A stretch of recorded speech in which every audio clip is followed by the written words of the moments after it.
We are going to look at the skills and requirements for managers at each level. Yeah. General managers need to possess the following skills. The first one is more conceptual skills.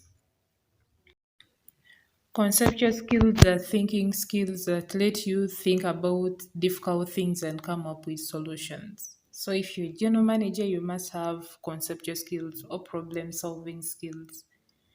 Yeah. Then the second one is organizational skills. Organizational skills are those skills that let you focus on different things, like different tasks, multitasking, and you use your time, energy, and the resources effectively. Those are organizational skills. So, as a general manager, you must possess organizational skills. Yeah, then we have analytical skills. Analytical skills is the ability to break information, like abstract information, into smaller information so that you can be able to draw conclusions about something. Yeah. And one example of analytical skills is research. There is research, reporting, communication. Yeah. So as a general manager, you must have analytical skills. You analyze something and draw a conclusion about it.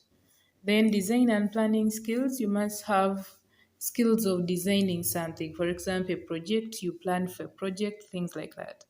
Then critical thinking skills. If there is a complex problem in the organization, there is something difficult, you're going through a hard time, you must be able to think and come up with a solution to solve the problem. Then human relations and international interpersonal skills. Yeah, as a general manager, you must have human relation skills, like when you can easily relate with people, or you know how to handle people, yeah, in the organization. Then, as a general manager, you must have general skills rather than specialized skills. Yeah, if you're not supposed to be specialist in one thing. Me, I only have communication skills, only that. The rest I don't have. So you must have generalized skills, you must have almost all the skills. Then there is less need for technical abilities, because technical abilities is for other levels. So we are going to look at the business level roles and skills required. Yeah, this level has strategic business unit managers, then corporate planners and consultants. A strategic business unit or SBU, it is part of the organization that is separate from the company. It has its own vision, mission, objectives, and it carries out its operations. Like it can be a branch of a company. For example, Coca-Cola has very many strategic business units it has in Africa, in Asia, in Europe, in America. Those are called strategic business units. They are part of the company, but they have their own vision, mission, and then objectives.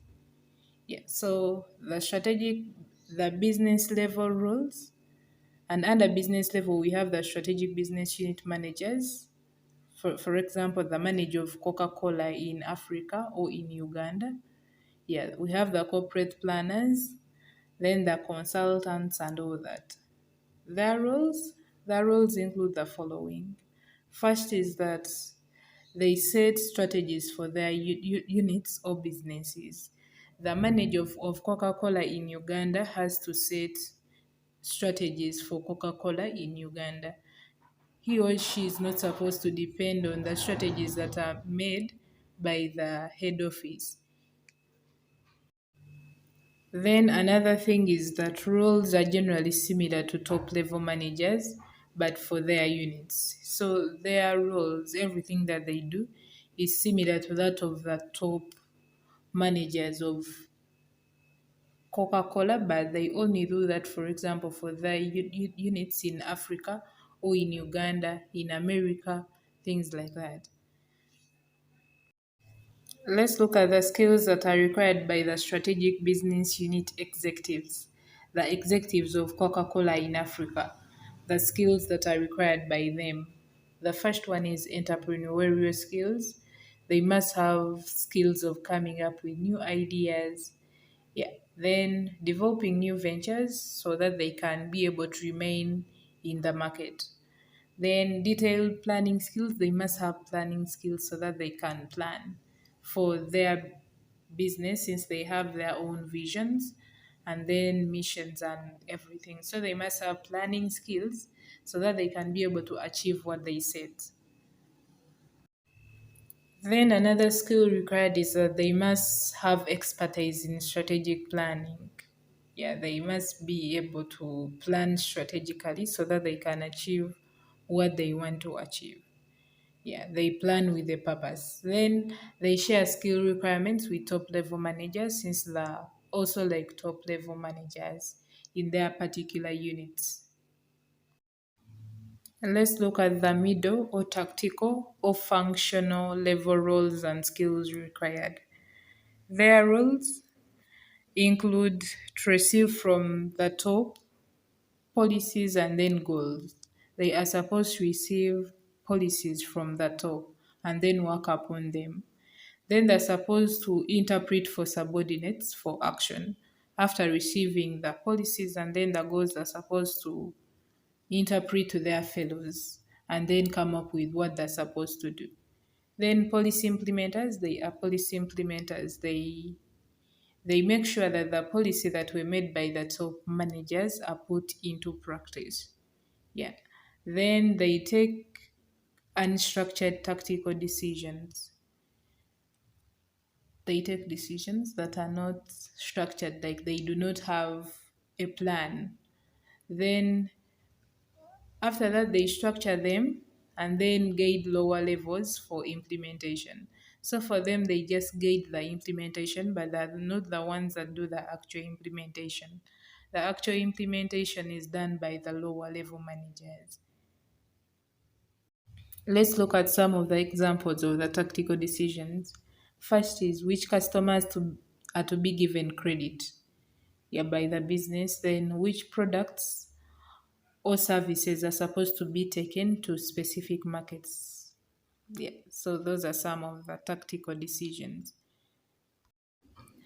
Let's look at the functional level skills required. The skills that are required at the tactical level, they need more interpersonal skills because mainly they are dealing with the lower level managers or the implementers. So they must have skills like assertive skills, conflict management skills, facilitation and meetings, negotiation skills with customers, suppliers, creditors, and all that. Motivation and influencing skills to motivate those lower managers to work, yeah, and to influence them to work. Then mentoring or coaching to coach the lower level managers. And lastly is networking to network with different stakeholders of the company. And lastly, the skills that are required at the operational level, they're mainly three. They're supposed to remember what they told them to do, then to understand what they were instructed to do, and lastly is to apply or implement what they're supposed to implement. Yeah, so those are the main skills. Remember, understand, and then apply. Yeah, thanks for watching. This has been the end of topic 3 strategic management. In the next video, we shall be starting topic 4.